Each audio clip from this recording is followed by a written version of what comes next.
حقه وامتنانه وأشهد أن لا إله إلا الله وحده لا شريك له تعظيما لشأنه وأشهد أن محمدا عبده ورسوله الداعي إلى رضوانه اللهم صل عليه وعلى آله وأصحابه وإخوانه. Ikhwan dan akhwat para jamaah yang dirahmati oleh Allah Subhanahu wa taala. Kita melanjutkan bahasan kita masih dalam kitab salat, dalam mawaqitus salat, waktu-waktu salat. Kita masih pada bab berikutnya, bab tentang fadlu salatil asar, tentang keutamaan salat asar. Al-Imam Al-Bukhari berkata, qala haddatsana Al-Humaydi, qala haddatsana Marwan ibnu Muawiyah, qala haddatsana Ismail an Qais an Jarir, qala dari Jarir bin Abdullah radhiyallahu taala anhu, qala kunna 'inda Nabi sallallahu alaihi wasallam, suatu hari kami di sisi Nabi sallallahu alaihi wasallam, fa nadhara ila al-qamari lailatan, maka pada malam itu Rasulullah SAW melihat ke arah rembulan. Faqala, kemudian Rasulullah SAW berkata, innakum satarawna rabbakum, sungguhnya kalian akan melihat Rabb kalian, kama tarawna hadzal qamara, sebagaimana kalian melihat rembulan ini. La tudamuna fi ru'yati, kalian tidak akan saling desak-desakan atau tidak saling menutupi ketika melihat Allah Subhanahu wa taala. Fa in istata'tum alla tughlabu ala salatin qabla tulu'i syamsi wa qabla ghurubiha faf'alu, jika kalian mampu agar tidak terluputkan dari salat sebelum terbit matahari, itu salat subuh, dan salat sebelum terbenam matahari, salat asar, faf'alu, maka lakukanlah. Tsumma qara'a, kemudian Rasulullah SAW membaca firman Allah, wasabbih bihamdi rabbika qabla tulu'i syamsi wa qabla ghurubiha, bertasbihlah dengan memuji Rabbmu sebelum terbit matahari dan sebelum terbenam matahari. Qala Ismail, if'alu ay la tafutannakum, itu lakukanlah salat tersebut, jangan sampai kalian terluputkan dari salat tersebut.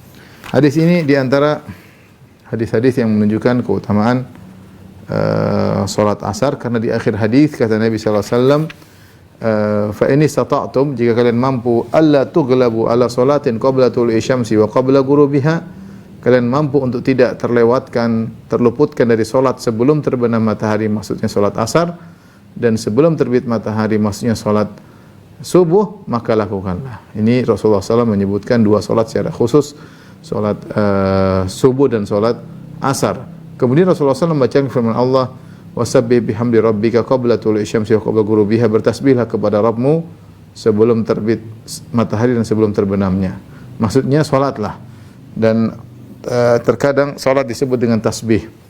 Sekarang salat disebut dengan tasbih karena terkadang salat disebut dengan sebagian dari anggota salat, seperti terkadang salat disebut dengan sujud, maksudnya salat, terkadang warka'u, rukuklah, maksudnya adalah salat. Di antaranya wasabbih, bertasbihlah. Semua yang disebut sebagai perwakilan salat, baik sujud maupun ruku maupun tasbih, ini merupakan kewajiban salat. Makanya salat terkadang diungkapkan dengan sebagian daripada salat tersebut. Taib, hadis ini, ikhwan dan akhwat yang dirahmati Allah Subhanahu wa taala, ceritanya Rasulullah SAW, kata Jarir bin Abdullah Al-Bajali, suatu hari kami sedang di sisi Nabi sallallahu alaihi wasallam.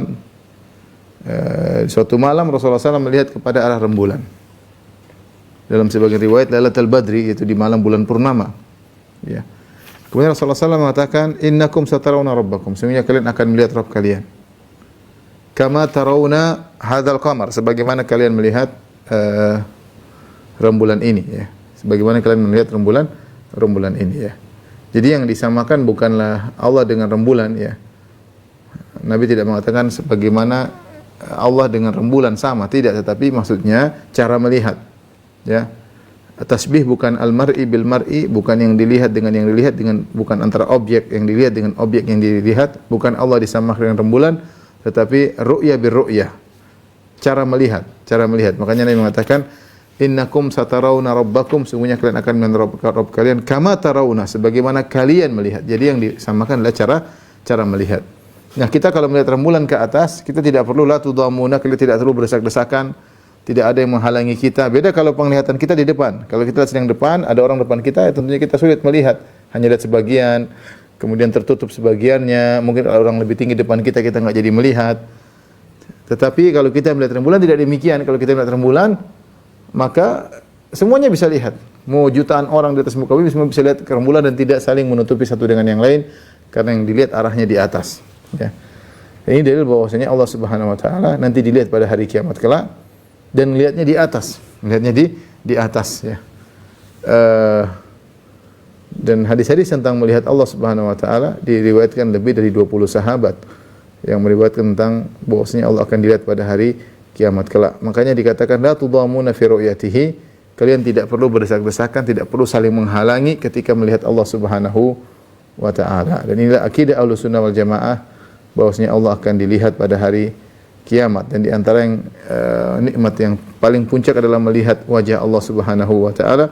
Di antara doa Nabi sallallahu alaihi wasallam, as'aluka ladzatan nadhari ila wajhik, ya Allah aku mohon kepada Engkau kelezatan memandang wajahmu, wa syauqa ila liqa'ik, dan kerinduan untuk bertemu denganmu ya.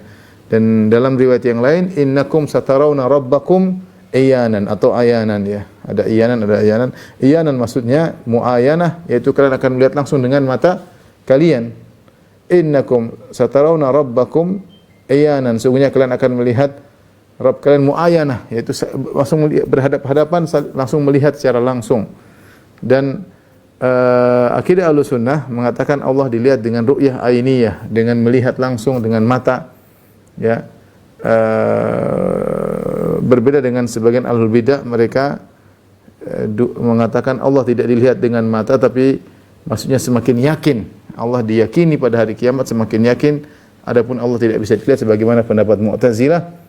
Sebagaimana pendapat Mu'tazilah mengatakan Allah tidak bisa dilihat, dan sebagian Asy'ariyah mengatakan Allah bisa dilihat tanpa berhadap-hadapan, dan ini aneh ya, bisa dilihat tapi tanpa berhadapan. Sebagian lagi mengatakan itu mustahil, melihat tanpa berhadapan adalah mustahil, sehingga sebagian dari Asy'ariyah berpendapat seperti Mu'tazilah bahwasanya melihat Allah dilihat pada hari kiamat, tapi maksudnya melihat adalah tambahan ilmu, ziyadatul kashf, tambahan ilmu, bukan melihat dengan mata. Ahlussunnah wal Jamaah mudah. Allah dilihat berhadapan, lihat di atas, selesai. Sebagaimana Nabi mengatakan, kalian akan melihat Rabb kalian sebagaimana kalian melihat rembulan, selesai. Allah di atas, melihat ke atas, selesai. Ya. Berhadapan, yaitu Allah, kita melihat Allah Subhanahu wa taala. Nah, mereka terlalu banyak syubhat. Mereka mengatakan kalau begitu berarti begini, kalau begitu berarti begini. Banyak syubhat sehingga mereka akhirnya mentakwil hadis seperti ini, padahal hadisnya mutawatir, dengan menolak, mengatakan maksudnya adalah tambahan ilmu, bukan melihat dengan mata, atau melihat, atau seperti perkataan sebagian Asy'ariyah, melihat dengan mata tapi tanpa berhadapan. Oleh karenanya di antara ejekan Zamakhsyari dalam kitabnya Al-Kasyaf, dia mengejek orang-orang Asy'ariyah dengan mengatakan la jama'atun sauma anfusahum sunnatan ya. Sebagian jamaah menamakan diri mereka ahlu sunnah, padahal mereka seperti himar yang tidak yang bodoh ya. Ya, jadi dia mencela Asy'ariyah karena Asy'ariyah berpendapat Allah bisa dilihat tapi tanpa berhadapan ya. Dan ini adalah suatu yang sulit ya, karena berkaitan bukan dengan kaifiyah Allah, tapi kaifiyah kita melihat. Namanya kita melihat itu berhadapan dengan kita ya. Mereka mengatakan wa tasattaru bil balkafa, kata mereka Allah, kita melihat Allah tanpa berhadapan, bila kaif, tidak tahu bagaimana caranya. Beda kalau kita bicara tentang sifat Allah. Kalau sifat Allah kita mengatakan bila kaif, kita enggak tahu bagaimana sifat Allah. Tapi kalau ini Nabi sedang berbicara tentang cara kita melihat, cara kita melihat. Cara kita melihat jelas, kita melihat itu di depan, selesai. Kita melihat itu di depan kita ya. Namanya kalau enggak di depan kita tanpa berhadapan, namanya bukan melihat, tapi diilmui dalam hati, yaitu namanya diilmui, bukan melihat ya. Kalau diilmui lain lagi, tapi kalau melihat ya pasti melihat dengan, apalagi Nabi mengatakan muayanah iyanan, kalian melihat dengan mata kalian. Oleh karenanya sungguh berbahagia Ahlussunnah wal Jamaah, mereka mengamalkan hadis-hadis tentang melihat Allah Subhanahu wa taala yang mutawatir dengan zahirnya, tanpa harus menolaknya dengan logika yang terpengaruh dengan filsafat orang-orang Yunani. Taib, setelah Allah menyebutkan tentang, setelah Nabi SAW menyebut tentang melihat Allah seperti melihat rembulan, maka Nabi sebutkan ya, seakan-akan Nabi ingin menjelaskan bahwasanya kenikmatan surga itu tidak bisa diraih kecuali dengan beramal soleh. Ini penting bagi kita untuk kita ketahui bahwasanya ketika kita membahas tentang akidah ya, tujuannya adalah untuk beramal soleh. Sekarang di antara pembahasan kita akidah Ahlussunnah wal Jamaah adalah melihat Allah. Dan kita yakini itu adalah suatu nikmat yang paling besar ya. Yang jika seorang sudah melihat Allah Subhanahu wa taala, dia bisa melupakan nikmat-nikmat surga yang lainnya. Dan Allah namakan nikmat tersebut dengan ziyadah. Lilladzina ahsanul husna wa ziyadah. Bagi orang yang melakukan kebajikan akan mendapatkan husna, surga, wa ziyadah, dan tambahan. Tambahan adalah melihat wajah Allah. Sehingga dia adalah nikmat tambahan. Ya, nikmat tambahan, nikmat yang tidak seperti nikmat-nikmat yang lain. Kalau nikmat-nikmat yang lain adalah nikmat semisal bidadari, adalah nikmat semisal bidadari, makanan, minuman. Kita sudah pernah dapat juga di dunia, cuma dengan level yang berbeda. Tapi ini ziyadah adalah nikmat yang tidak sebagaimana yang pernah kita kenal sebelumnya, yaitu nikmat melihat wajah Allah Subhanahu wa taala. Itu tambahan kenikmatan yang Allah berikan kepada penghuni surga. Nah, untuk bisa meraih kenikmatan tersebut, di antaranya adalah dengan beramal soleh. Bukan cuma belajar, meyakini adalah suatu amal soleh, tapi perlu praktek, aplikasi. Ya, apa keyakinan kita? Kalau Anda yakin bahwasanya ada hari kiamat, dan Anda yakin bahwasanya orang yang penghuni surga akan melihat Allah Subhanahu wa taala pada hari kiamat, maka beramallah. Di antara bentuk amal adalah jangan ketinggalan salat subuh dan jangan ketinggalan salat asar. Makanya setelah Nabi sallallahu alaihi wasallam menyebutkan tentang melihat Allah pada hari kiamat, Nabi mengatakan fa in istata'tum alla tughlabu ala salatin qabla tulu'i syamsi wa qabla ghurubiha faf'alu. Ya, jika kalian mampu untuk tidak terluputkan dari salat sebelum terbit matahari, itu salat subuh maksudnya, wa qabla ghurubiha, dan salat sebelum terbenam matahari, salat asar, maka lakukanlah. Ini penting. Jadi di antara sebab, kalau ditanya apa sebab kita bisa melihat Allah pada hari kiamat, di antaranya jangan ketinggalan salat subuh dan jangan ketinggalan salat asar. Ini contoh nyata bagaimana Nabi mengkaitkan antara akidah dengan amal soleh. Ya, seperti Nabi SAW mengatakan juga contoh lain, misalnya Nabi mengkaitkan akidah dengan amal soleh. Misalnya Nabi mengatakan, laisa ahadun minkum illa sayukallimuhu rabbuhu laisa bainahu wa bainallahi tarjuman. Tidaklah salah seorang dari kalian kecuali akan berbicara langsung dengan Rabb-nya pada hari kiamat kelak. Tidak ada perantara penterjemah antara dia dengan Rabb Allah Subhanahu wa taala. Ya. Fayanzuru aymana minhu illa ma qaddam wa yanzur ila ash'ama minkum illa ma qaddam, ya. Wa yanzur ila amamahu, ya la yanzur ila amama illa an-nar, ya. Dia tidak melihat yang kanan kiri kecuali amal perbuatan dia, tidak melihat ke depan kecuali ada neraka jahanam. Setelah itu Nabi menyebutkan fattaqun nara walau bi syaqqi tamrah. Maka jagalah diri kalian dari neraka jahanam meskipun dengan bersedekah sepenggal korma. Itu Rasulullah SAW ingatkan bahwasanya kalian akan disidang oleh Allah, dihisab oleh Allah Subhanahu wa taala, dan kalian tidak melihat kecuali amal kalian, dan ada neraka di hadapan kalian. Nah, kalau agar kalian terhindar dari neraka, maka bersedekahlah. Nabi ingin keyakinan tersebut dibuktikan dengan aplikasi. Aplikasi tersebut adalah kalian bersedekah. Sama seperti ini ketika Nabi SAW berbicara tentang melihat Allah pada hari kiamat, itu nikmat yang sangat besar. Maka Nabi sebutkan cara mendapatkannya, aplikasinya bagaimana? Jangan ketinggalan salat subuh dan jangan ketinggalan salat asar. Dan jangan ketinggalan salat asar, ya. Maka saya ingatkan kepada diri saya dan juga pada ikhwan sekalian, terkadang di antara kita membahas masalah akidah secara detail, membantah ahlul bid'ah, membantah orang-orang yang menyimpang, tapi kita tidak aplikasikan dalam kehidupan kita amal soleh kita. Sudah hafal kitab ini, kitab anu, sudah hafal kitab tauhid, akidah wasithiyah, tapi ternyata aplikasi amal masih kurang, ya. Tidaklah kita belajar akidah kecuali semakin meningkatkan keyakinan kita bahwasanya hari kiamat itu ada, hari pembalasan itu ada, Tuhan kita Allah Maha melihat, Maha mendengar, Maha mengawasi, dan lain-lain. Dan itu terwujudkan dalam aplikasi keseharian kita dengan beramal soleh. Sehingga seharusnya seorang semakin dalam masalah akidah, semakin banyak amal solehnya. Bukan dalam masalah akidah untuk heboh, membantah sana, membantah sini, sibuk bantah sana, sibuk bantah sini, sementara amal dia tidak ada, ya. Ini hendaknya ikhwan-ikhwan waspada. Kita belajar ini bukan sekedar untuk bantah sana, bantah sini, kita belajar untuk diri kita, agar kita bisa beramal soleh, agar keyakinan kita semakin bertambah, sehingga kita bisa beramal soleh, dan kita memperingatkan saudara-saudara kita yang menyimpang, kita ingatkan dengan membantah mereka, memberi penjelasan kepada mereka. Adapun kita belajar akidah, sibuk membantah sebagian saudara-saudara kita yang menyimpang, kita lupa untuk beramal soleh, ini gawat. Sehingga aplikasi dalam diri kita enggak ada. Aplikasi kita dalam kita tidak ada. Makanya Nabi mengkaitkan antara akidah dengan amal soleh, ya. Ini dalil tentang keutamaan salat asar ya, karena Rasulullah SAW menyebutkan secara khusus dalam hadis ini jangan ketinggalan salat subuh dan jangan ketinggalan salat asar ya. Kemudian tadi firman Allah, "Sabbih bihamdi rabbika qabla tulu'i syamsi wa qabla ghurubiha," dan bertasbihlah dengan muji Rabbmu sebelum terbit matahari dan sebelum terbenam. Maksudnya salatlah. Salat di sini diungkapkan dengan tasbih sebagaimana salat diungkapkan dengan rukuk, farka'u ma'ar raki'in. Ya, rukuklah, ya, wasjudu, ya, sujudlah, maksudnya adalah salatlah ya. Innaka lan tasjud sajdatan lillah, tidak kalian sujud maksudnya kalian salat ya.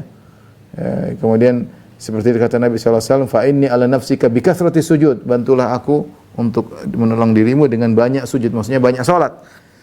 Sehingga terkadang salat diungkapkan dengan sujud, terkadang salat diungkapkan dengan ruku', terkadang salat diungkapkan dengan berdiri, wa qumu lillahi qanitin, terkadang salat diungkapkan dengan tasbih. Ini semua adalah kewajiban dalam salat. Makanya bertasbih dalam sujud dan rukuk dengan mengucapkan subhana rabbiyal a'la wa bihamdi ketika sujud, atau ketika rukuk subhana rabbiyal azim wa bihamdi, maka hukumnya wajib karena Allah karena Allah mengungkapkan salat dengan tasbih, menunjukkan tasbih adalah bagian penting yang tidak mungkin dipisahkan dari salat. Taib, kita lanjutkan hadis berikutnya yang menunjukkan tentang keutamaan salat asar, termasuk juga salat subuh. Tadi pembahasan kita tentang salat asar. Kata Imam Al-Bukhari rahimahullahu taala, qala haddatsana Abdullah bin Yusuf ya. Haddatsana Abdullah bin Yusuf qala haddatsana Malik an Abi Zinad an Al-A'raj an Abi Hurairah, dari Abu Hurairah radhiyallahu anhu, anna Rasulullah sallallahu alaihi wasallam bersabda, yata'aqabuna fikum malaikatun bil-lail wa malaikatun bin-nahar. Sungguhnya bergantian. Ta'aqub maksudnya datang sekelompok pergi sekelompok yang lain ya. Ya ta'aqabuna fikum malaikatun bil-lail wa malaikatun bin-nahar. Bergantian pada kalian malaikat yang sip malam wa malaikatun bin-nahar, dan malaikat sip siang yang tugasnya di siang hari. Wa yajtami'una fi salatil fajr. Kemudian dua rombongan sip malaikat tersebut mereka berkumpul di salat subuh wa salatil asar, dan juga salat asar. Tsumma ya'ruju alladziina batu fikum. Kemudian yang malaikat yang semalam tidur bersama kalian atau mengawasi kalian di malam hari, kemudian naik menuju Allah Subhanahu wa tentunya. Fa yas'aluhum, maka Allah bertanya kepada malaikat-malaikat tersebut yang sudah naik ketemu Allah. Wa huwa a'lamu bihim, dan Allah lebih tahu tentang hamba-hambanya. Kaifa taraktum ibadi? Bagaimana kalian meninggalkan hamba-hambaku? Bagaimana kondisi mereka? Bagaimana kondisi kalian ketika meninggalkan hamba-hambaku? Fayaquluna taraknahum wa hum yusallun. Kami tinggalkan mereka ketika mereka dalam kondisi salat. Wa atainahum wa hum yusallun, yaitu kami tinggalkan mereka ketika salat subuh ya. Jadi malaikat sip malam ini meninggalkan manusia ketika salat subuh, dan kami meninggalkan mereka ketika mereka sedang salat subuh, sedang salat. Wa atainahum, dan kami datangi mereka ketika salat asar, mereka juga sedang salat ya. Tapi ini sekedar pembahasan nahwu seperti firman Allah, sabda Nabi sallallahu alaihi wasallam,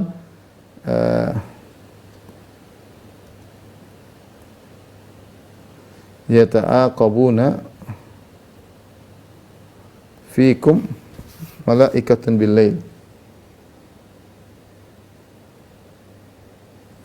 wa malaikatun bin-nahar. Yata'aqabun, kalau kita lihat i'rabnya, mana fa'ilnya? Fa'ilnya adalah sini, dhamir wawul jamaah ya.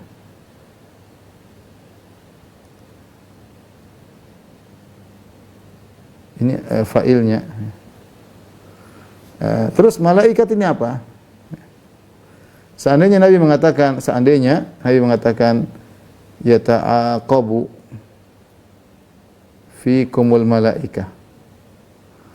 Seandainya Nabi mengatakan demikian, yata'aqab fikum al-malaika berarti fa'il. Tapi yang masalahnya Nabi tidak mengatakan yata'aqab, tapi Nabi mengatakan yata'aqabuna. Jadi sudah ada fa'ilnya. Lantas kalau sudah ada fa'ilnya di sini, waw fa'il, terus malaikat ini i'rabnya apa? Ini apa i'rabnya? I'rabnya maka wallahu a'lam bisa menurut pendapat dipilih oleh ulama, maksudnya adalah badal ya. Adalah badal ya. Badal sebagai penjelas dari wawul jamaah ini ya. Inilah badal dari fa'il, badal minal fa'il. Seperti firman Allah Subhanahu wa taala, wa asarrun najwa alladziina dzalamu. Seperti firman Allah Subhanahu wa taala, wa asarrun najwa ya. Wa asarrun najwa, dan mereka berbisik-bisik ya. Asar di sini fa'il, waw fa'il. Ya. Tetapi kemudian Allah mengatakan alladziina dzalamu.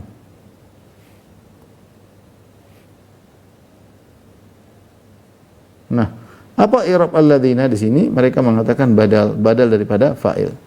Ini sekarang penjelas dari suatu yang mubham. Pertama Allah mengatakan wa asarru, mereka berbisik-bisik. Mereka ini siapa? Lantas datang badalnya penjelasan alladzina dzalamu. Ini sekedar masalah i'rab ya. Ada beberapa pendapat yang lain, tapi ini pendapat yang lebih kuat ya. Sebagai pendapat dipilih oleh Syekh Utsaimin rahimahullahu taala. Yata'aqabuna fikum malaikatun bil-lail wa malaikatun bin-nahar ya. Bahwasanya fa'ilnya adalah wawul jamaah, adapun malaikatun adalah badal dari wawul jamaah tersebut. Tapi bergantian pada kalian malaikatun bil-lail. Malaikat di sini ada khilaf di kalangan ulama. Apakah malaikat sini adalah al-hafadzah? Hafadzah yang mencatat ya. Catatan perbuatan manusia, perbuatan hamba ya. Wa inna 'alaikum lahafizin kiraman katibin, yang Allah sebutkan sungguhnya wa inna 'alaikum lahafizin, sungguhnya pada kalian ada malaikat-malaikat pencatat. Ya. Wa inna 'alaikum lahafizin kiraman katibin, yang mereka adalah malaikat-malaikat yang mulia dan mereka mencatat. Ya, disebut dengan hafazah. Ya. Para pencatat amal ya. Ataukah ini malaikat yang lain? Wallahu alam bisawab. Ya. Allah alam bisawab, apakah ini malaikat yang lain? Tapi intinya malaikat ini terbagi menjadi dua sif, malaikat yang bertugas di malam hari dan malaikat bertugas di siang hari ya. Dan mereka berkumpul di salatul fajar ya. Wa Qur'anal fajri inna Qur'anal fajri kana masyhuda. Wa Qur'anal fajri maksudnya salat Qur'anal fajri maksudnya bacaan di waktu fajar, maksudnya bacaan di waktu subuh hari. Qur'anal fajr maksudnya salat subuh. Inna Qur'anal fajri kana masyhuda. Dalam dalam surat Al-Isra, sungguhnya bacaan di waktu fajar salat subuh kana masyhuda, dihadiri, disaksikan. Di antaranya yang menyaksikan adalah malaikat. Di antaranya adalah malaikat. Jadi mereka berkumpul, malaikat sip siang dan sip malam berkumpul di waktu subuh dan di waktu asar. Yes, berkumpul sebelum mereka bagi tugas ya. Ya jadi gampangannya ada malaikat siang, ada malaikat malam. Malaikat siang datang kapan? Datang ketika subuh. Datang ketika subuh. Malaikat malam kapan naik ketika subuh. Malaikat siang datang ketika subuh. Malaikat malam pergi meninggalkan manusia ketika subuh. Kemudian malaikat siang ketika mau masuk malam di sore hari, mereka mau naik ke atas, datang malaikat malam. Mulai datang di waktu asar. Persiapan untuk tugas malam. Jadi selalu bertemulah dua sif malaikat ini di waktu subuh maupun di waktu malam. Saya rasa mudah dipahami ya. Perhatikan di sini Nabi SAW menyebut tentang malaikat malam. Bertemulah malaikat sif siang dan sif malam. Tsumma ya'rujul ladzina batu fikum, kemudian malaikat yang sif malam ya'ruju naik ke mana? Ke Allah Subhanahu wa taala. Makanya setelah itu Allah bertanya kepada mereka. Fa yas'aluhum, maka Allah bertanya kepada malaikat yang naik tersebut, malaikat yang sif malam. Wa huwa a'lamu bihim, dan Allah lebih tahu tentang hamba-hambanya. Kaifa taraktum ibadi, bagaimana kalian meninggalkan hamba-hambaku? Ya, ini dalil bahwasanya Allah di atas. Perhatikan, dalil bahwasanya Allah di atas. Makanya malaikat laporan ketika malaikat ke atas, naik ke atas laporan. Ini tadi juga dalil Allah, Nabi menyamakan bahwasanya orang-orang akan melihat Allah pada hari kiamat seperti melihat rembulan. Berarti rembulan di mana? Di atas. Sama, Allah juga di atas. Dan cara melihat juga dengan melihat di atas.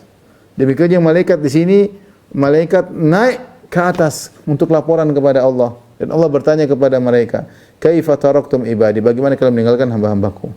Bagaimana kalian meninggalkan? Fa yaquluna tarakna wa hum yusallun. Kami tinggalkan mereka dalam sedang salat, dan kami datangi mereka sedang salat. Malaikat malam meninggalkan manusia ketika salat subuh, dan mereka datang untuk menguasai manusia ketika salat asar. Jadi kami tinggalkan mereka sedang salat subuh, dan kami datangi mereka sedang salat asar. Kenapa tidak disebutkan malaikat sif siang ditanya? Para ulama mengatakan sudah tidak perlu, karena kalau malaikat malam ditanya, maka malaikat siang juga pasti ditanya oleh Allah Subhanahu wa taala ya. Ada yang mengatakan bosnya karena malam, kalau yang malam saja sudah selamat, apalagi yang siang, karena kebanyakan orang bermaksiat di malam hari tatkala bumi sudah sunyi senyap, maka banyak orang bermaksiat. Ya, kalau mereka ternyata tertutup aibnya di malam hari, apalagi yang siang hari. Di sini Allah Subhanahu wa taala tidak bertanya kepada mereka, "Bagaimana kalian dapati hamba-hambaku ketika jam 12 malam, ketika jam 1 malam?" Allah bertanya pertanyaan yang spesifik, "Bagaimana kalian meninggalkan hamba-hambaku?" Mereka sedang sholat. Ya. Allah menutup aib, karena kalau ditanya secara detail, malaikat yang mengatakan, "Oh, di malam hari ada yang begini, ada yang begini, ada yang nonton ini, ada yang melihat ini, ada yang buka HP, ada yang medsos, ada yang macam-macam." Tidak. Tapi Allah tanya tentang kondisi ketika mereka mau naik ke langit lapor kepada Allah, itu ketika hamba-hambaku sedang salat subuh, yang menunjukkan Allah menutup aib mereka. Dari sini kita tahu bahwasanya salat subuh dan salat asar penting, maka kita berusaha untuk tidak meninggalkan kedua salat tersebut secara berjamaah. Karena malaikat mengatakan wahum yusallun, mereka sedang salat. Kita berusaha salat subuh, salat asar berjamaah. Ada yang mengatakan karena itulah yang akan dilaporkan kepada malaikat, innamal a'malu bil khawatim, dan penutup amalan hari kita adalah di waktu asar. Ya, pembuka amalan hari kita adalah waktu subuh dan penutup amalan kita adalah waktu asar. Maka ketika malaikat datang di pembukaan dalam kondisi salat, dan ketika malaikat lapor tentang akhir amalan kita, kita juga dalam kondisi salat. Maka hendaknya seorang berusaha untuk tidak meninggalkan salat subuh dan salat asar secara berjamaah. Baik, kita lanjutkan. Bab berikutnya, bab man adraka rak'atan minal asri qabla al-ghurub. Bab tentang siapa yang mendapati satu rakaat dari salat asar sebelum terbenam matahari,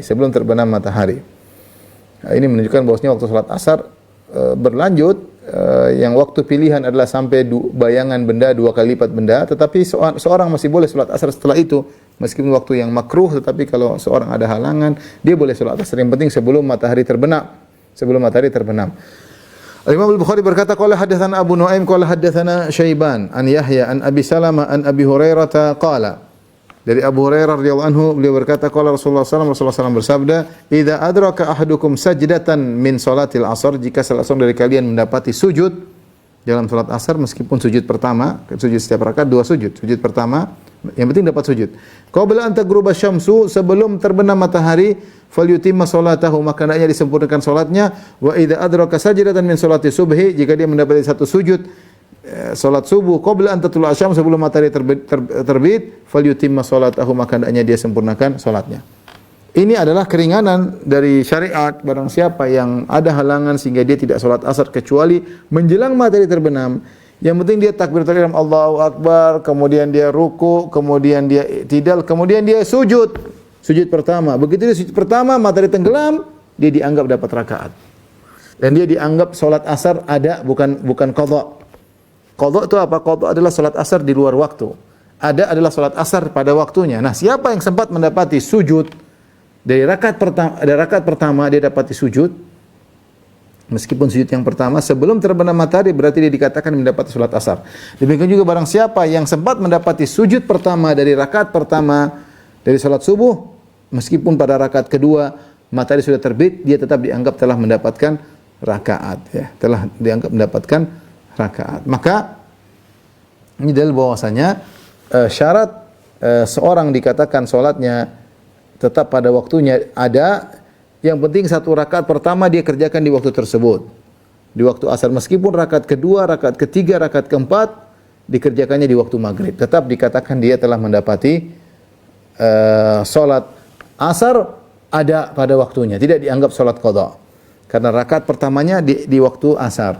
Demikian juga ketika seorang salat subuh, jika dia mendapati sujud pertama dari rakaat pertama salat subuh, maka dianggap dia salat subuhnya ada, yaitu pada waktunya, meskipun rakaat keduanya di luar waktu. Tapi kalau dia tidak mendapatkan sujud, cuma dapat ruku, misalnya dia salat asar nih, sudah sebentar lagi, 1 menit lagi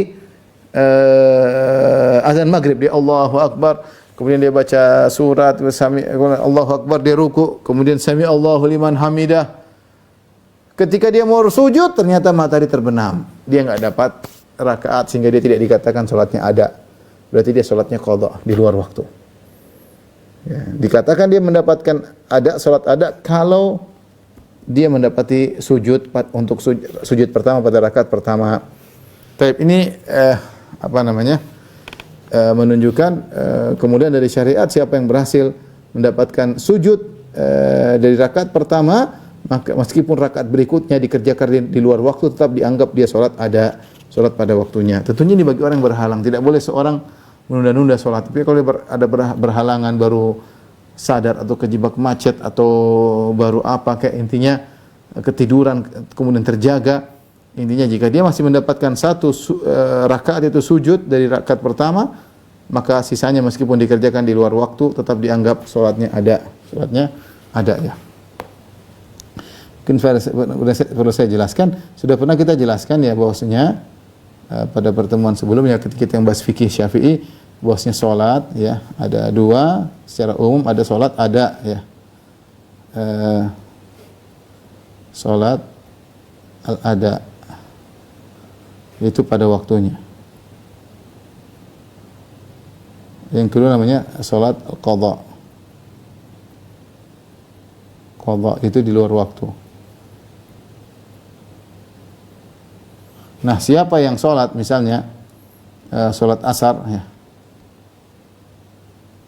sholat asar rakaat pertama masih dapat, bagaimana cara dianggap mendapat rakaat pertama? Yaitu masih sempat sujud pertama dari rakaat pertama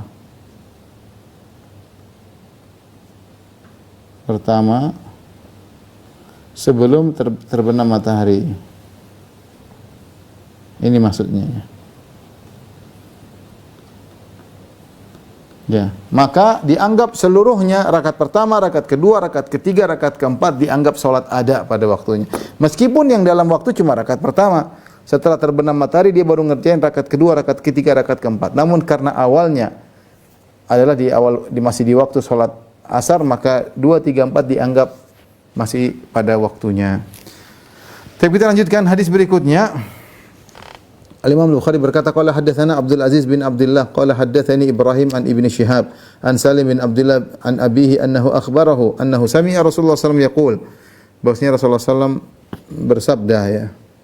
Dari Ibnu Umar, Rasulullah SAW bersabda, innama baqa'ukum fima salafa qablakum. Sungguhnya sisa kalian tinggal fima salafa qablakum minal umam, dibandingkan dengan umat-umat terdahulu sebelum kalian, kama baina salatal asri ila ghurubi syamsi, sebagaimana antara salat asar dengan terbenamnya matahari. Utiya ahlu Taurati Taurata fa'amilu. Sungguhnya ahlu Taurat itu orang Yahudi telah diberikan anugerah oleh Allah berupa Taurat. Fa'amilu, maka mereka mengerjakan isi Taurat. Hatta idzan tasafan naharu ajazu. Tapi tatkala sudah tengah hari, yaitu mau masuk waktu zuhur, ketika matahari di tengah langit, ajazu, mereka malas. Fa'utu qiratan, maka mereka dapat upah satu orang masing-masing satu qirat. Tsumma utiya ahlul Injil, kemudian ahlul Injil diberikan Injil oleh Allah. Fa amilu ila salatil asri, maka mereka mengerjakan dari zuhur sampai asar. Mereka ngerjain dari subuh sampai asar. Tsumma ajazu, kemudian mereka tidak mau melanjutkan. Fa utu qiratan, mereka sama diberikan ganjaran masing-masing pekerja satu qirat, sama seperti Yahudi. Cuma Yahudi dari subuh sampai tengah hari, ya. Orang Nasara dari tengah hari sampai asar. Berarti dia juga sama seperti Yahudi mendapatkan satu qirat. Tsumma utinal Qur'an fa amilna ila ghurubi syamsi. Kemudian kita kaum muslimin diberikan Al-Qur'an, lalu kita kerja sampai terbenam matahari. Fa'utina qiratain, maka masing-masing kita dikasih dua qirat. Kalau Yahudi dikasih satu qirat, Nasara dikasih satu qirat, kaum muslimin diberikan dua qirat. Faqala ahlul kitabain, maka ahlul kitab keduanya protes, baik Yahudi Nasrani. Ai Rabbana, wahai Rabb kami, a'taita haula'i qiratain. Engkau telah memberikan kepada mereka kaum muslimin dua qirat. Wa ataitana qiratan, sementara kami engkau berikan ya Allah satu qirat. Wa nahnu kunna aktsara amala, padahal kami lebih banyak beramal daripada kaum muslimin. Qala Allahu azza wa jalla, Allah berkata, hal zalamtukum min ajrikum min syai', apakah aku berbuat zalim kepada kalian? Artinya, adakah upah kalian yang aku kurangi atau upah kalian sudah aku berikan? Qalu la, kata mereka, tidak ada, upah kami sudah kami terima. Qala fa huwa fadli utihi man asya. Adapun aku memberikan kaum muslimin dua qiraat, itulah karuniaku dan aku memberikan kepada siapa yang aku kehendaki. Tapi kalian tidak dizalimi wahai Yahudi dan Nasara. Semirip dengan hadis ini, hadis berikutnya kata Imam Al-Bukhari rahimahullah taala, qala haddatsana Abu Quraib, qala haddatsana Abu Usama an Buraid an Abi Burda an Abi Musa Al-Asy'ari radhiyallahu anhu an Nabi sallallahu alaihi wasallam qala, Nabi bersabda, "Matsalul muslimina wal yahudi wan nasara," perumpamaan kaum muslimin Yahudi Nasara, "kamatsali rajulin istajara qauman," seperti perumpamaan seorang lelaki yang menyewa, memperkerjakan sekelompok orang, ya'maluna lahu amalan ila lail, yang ditugaskan untuk bekerja dari pagi sampai malam hari. Fa amilu ila nisfin nahar, ternyata mereka bekerja cuma sampai tengah siang, yaitu sampai duhur. Faqalu la hajata lana ila ajrik, kami tidak butuh ganjaran darimu, enggak perlu upah darimu. Fastajara akharin, akhirnya orang ini mencari pekerjaan karena amal belum selesai, kerjaan belum selesai, harusnya sampai malam, baru dikerjakan sampai duhur. Fastajara akharin, maka dia pun mencari pekerja lain. Faqala akmilu baqiyata yaumikum, lanjutkanlah pekerjaan orang sebelum kalian tadi, lanjutkan. Walakumul ladzi syaratu, dan aku akan berikan apa yang aku janjikan kepada mereka.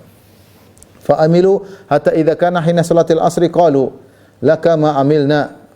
Ya, akhirnya mereka bekerja cuma sampai asar. Ketika selesai asar mereka tidak lanjutkan lagi, kata mereka, bagimu apa yang telah kami kerjakan. Sudah. Fastajara qauman, akhirnya dia cari lagi satu kaum yang untuk melanjutkan pekerjaan. Fastajara qauman fa amilu baqiyata yaumihim.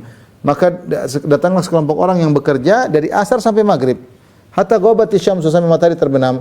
Wastakmalu ajral fariqain, maka mereka pun mendapatkan pahala dari dua kelompok tersebut, yaitu dua qiraat. Hadis ini para ulama bingung, kenapa Imam Bukhari membawakan hadis ini? Kalau ingin menjelaskan bahwasanya salat asar waktunya sampai terbenam matahari jelas, tetapi Imam Bukhari bawa hadis ini dalam bab an man adraka raka'atan min al-asri faqad qabla al-ghurub. Siapa yang mendapati satu rakaat sebelum terbenam matahari, maka dia telah mendapatkan salat asar. Ya. Apa kaitannya dengan hadis ini?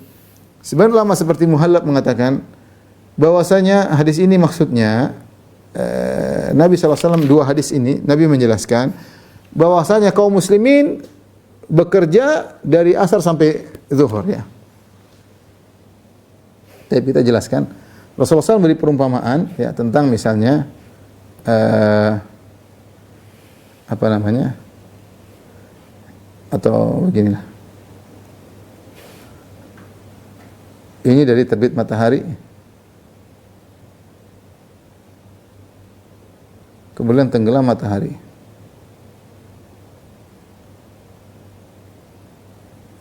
Nah, di sini matahari dari pagi terbit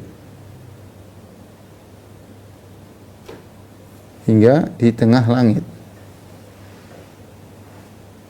Nah, ini kerjaannya Yahudi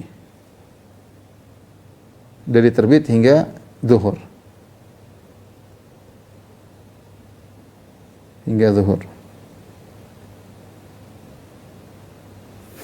Kemudian Nasara melanjutkan sampai asar, ya, sampai asar.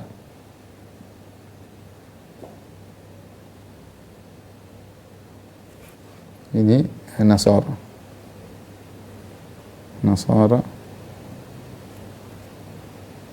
Ahlul Injil maksudnya, yaitu dari duhur sampai asar, hingga asar. Kemudian kaum muslimin, ya,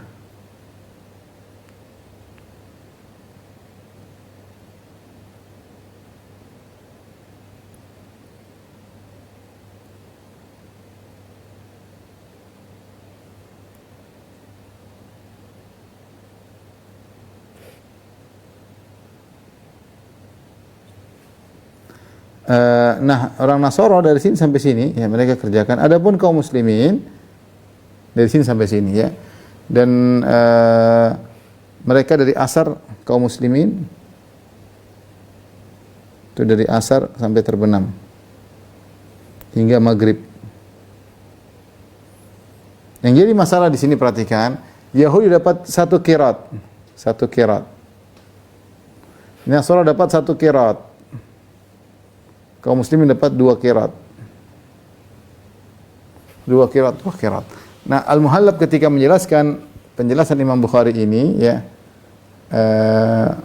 beliau mengatakan bahwasanya Imam Bukhari ingin menjelaskan kaitannya tentang orang yang ketinggalan hanya mendapat 1 rakaat dari salat asar, seakan-akan dia salat asar secara keseluruhan, yang penting 1 rakaatnya masih di waktunya. Seakan-akan Imam Bukhari ingin menjelaskan, lihatlah hadis ini, kaum muslimin hanya mengerjakan kerja yang ringkas, ya. Kerjanya cuma dari asar sampai maghrib, tapi pahalanya mencakup seluruh pahala, ya. Kerjanya paling singkat,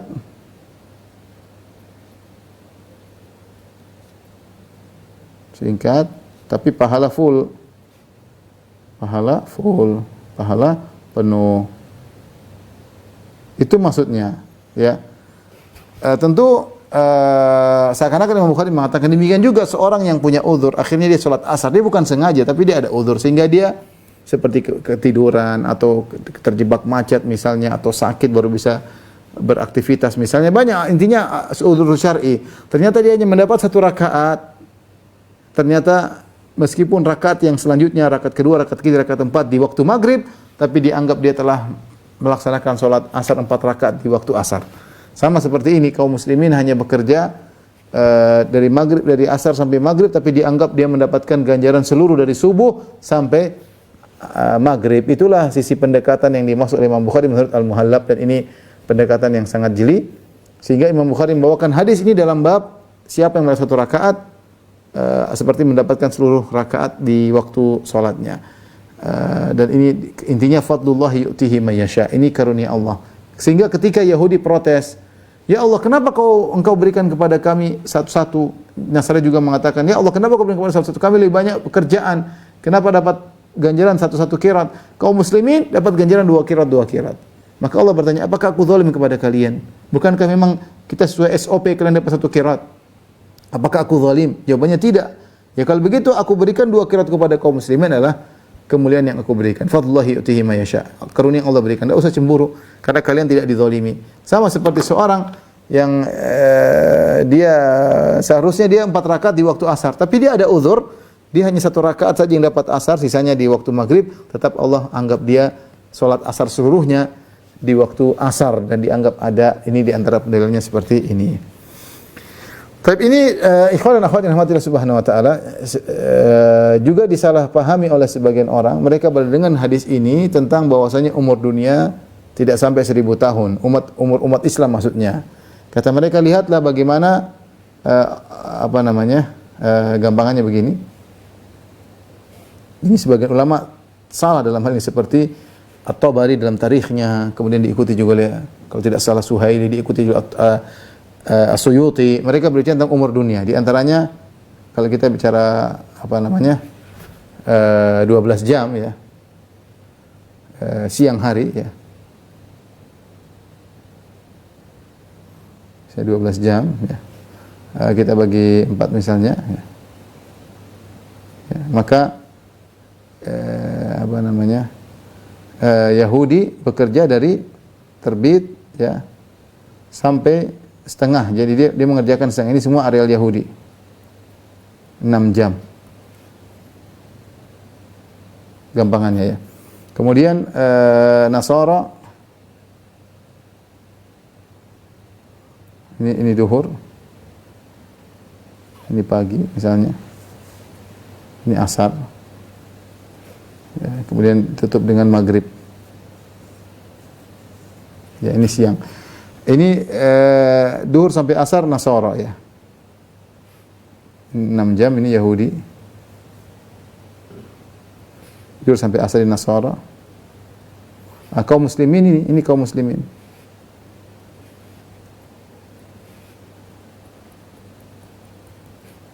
Ini kaum muslimin.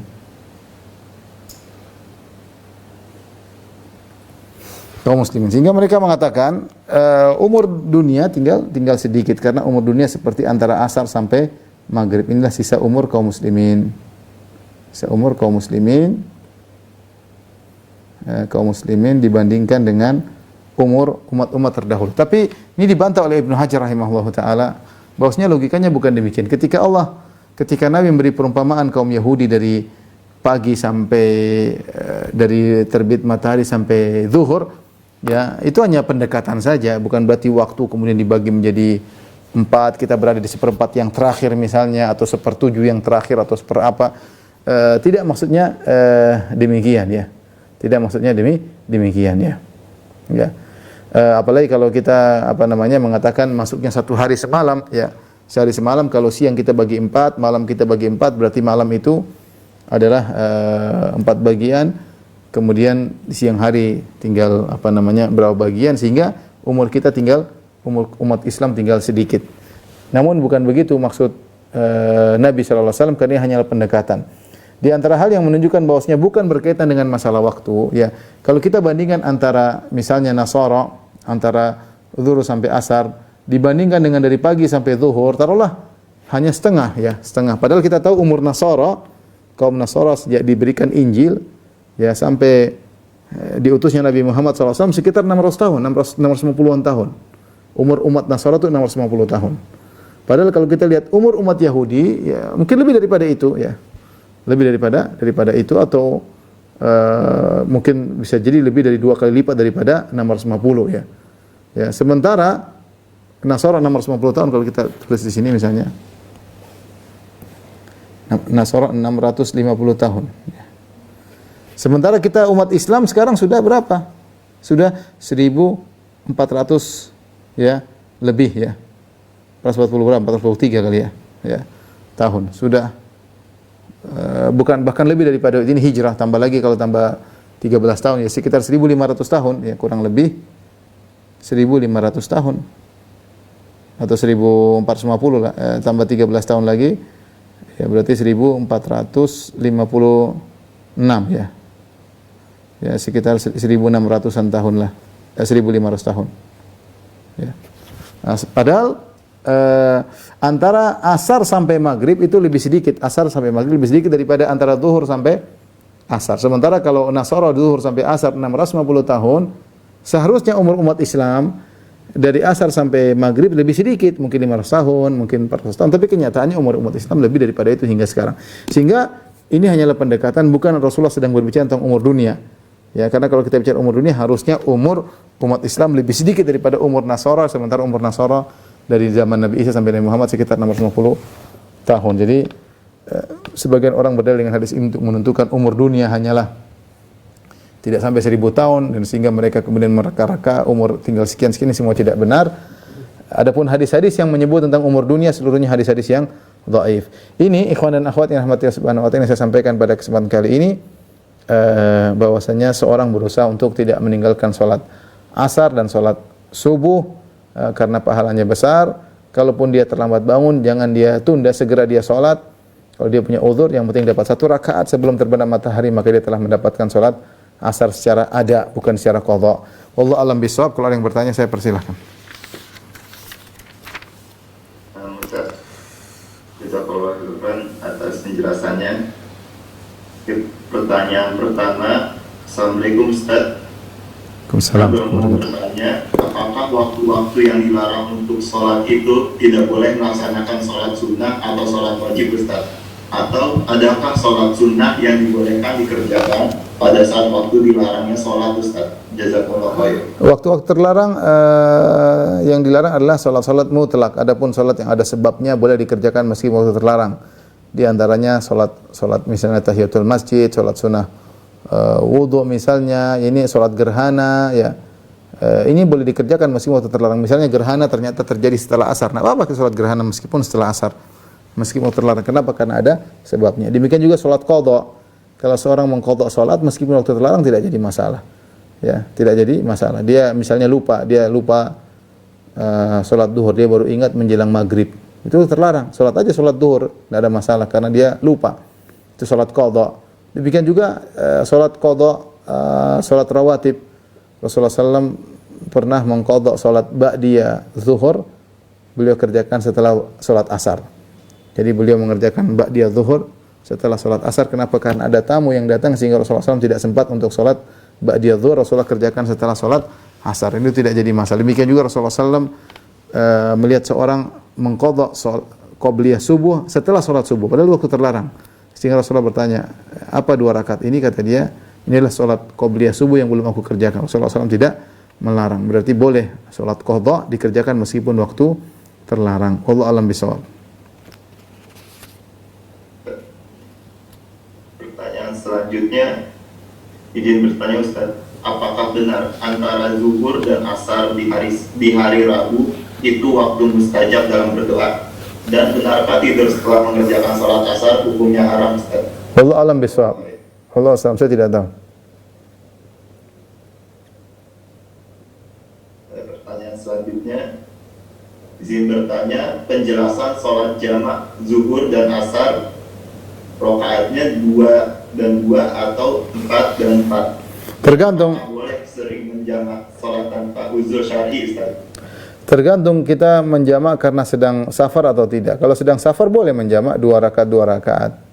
Mau jamak takdim, jamak takhir boleh kalau kita sedang bersafar. Maka jamaknya 2 rakaat, jamak takdim atau jamak takhir. Tapi kalau kita tidak sedang safar, maka kalau kita perlu untuk menjamak, maka 4 rakaat, baik jamak takdim maupun jamak takhir. Tidak boleh dikosor, karena kosor itu berkaitan dengan safar. Adapun jamak berkaitan dengan kebutuhan. Kita bisa menjamak ketika safar dan kita bisa menjamak tatkala tidak sedang bersafar. Misalnya karena hujan. Karena hujan, misalnya seorang pergi ke masjid, kemudian hujan turun, dia boleh langsung jamak maghrib dan isya. Dia boleh jamak juga zuhur dan asar demi untuk menjaga jamaah. Ya, karena kalau pulang mungkin tidak balik lagi dan yang lainnya ya karena hujan. Oleh karenanya sebelum mereka buyar, salat aja di jamak karena ada hujan, tidak jadi masalah. Atau ada ketakutan, kekhawatiran kalau keluar dari masjid bakalan ada hal-hal yang menakutkan, maka mereka boleh salat jamak. Atau merepotkan karena kalau mereka pulang dulu balik lagi repot, misalnya karena becek yang banyak, maka boleh di jamak. Misalnya banjir, seperti beberapa kejadian waktu banyak banjir, orang boleh menjamak, enggak ada masalah. Hujan aja boleh jamak, apalagi banjir misalnya, karena kebutuhan yang mendesak. Seperti ini. Adapun menjamak tanpa sebab tentu tidak boleh, ya. Rasulullah SAW pernah menjamak bukan karena hujan, bukan karena ketakutan, tapi ada sebab lain. Artinya seorang boleh menjamak sesekali, bukan dijadikan terus-menerus. Dan ini para ulama mengatakan, pendapat sebagian salaf boleh menjamak ya sesekali, tetapi tidak boleh terus-terusan, ya. Kecuali uzurnya terus-terusan, ya. Wallahu a'lam bishawab. Pertanyaan selanjutnya, bismillah. Izin bertanya Ustaz, bagaimana jika Ana selalu kesiangan bangun sholat subuh? Berdosakah Ana? Dan mohon solusinya dan nasihatnya Ustaz. Tidurnya dicepatin, ya. Kalau tidur jam 9, tidur jam 8, ya. Jadi bangunnya 1 jam sebelumnya, ya. 1 jam sebelumnya. Itu masalah jadwal saja, jadwal tidur, jadwal bangun. Kalau seorang terbiasa, dia biasa tidur jam 10, ternyata bangunnya jam 6, ya jangan kesiangan. Dirubah, tidur jam 9, nanti bangun jam 5, ya. Tidur jam 8, bangun jam 4. Tinggal dimajuin aja, ya. Waktu tidur tetap 8 jam, tinggal dimajukan ya.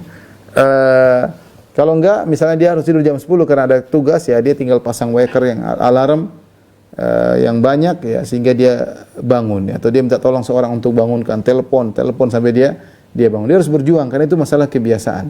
Itu masalah kebiasaan. Tapi kalau ternyata memang dia tidak bisa bangun, benar-benar dia ada penyakit, dibangunkan tidak bisa, tidak bangun kecuali jam 8, dan itu uzur, ya itu uzur namanya. Ya. Itu namanya uzur, ya. Berarti dia punya penyakit, tidak bisa bangun, ya, enggak ada masalah.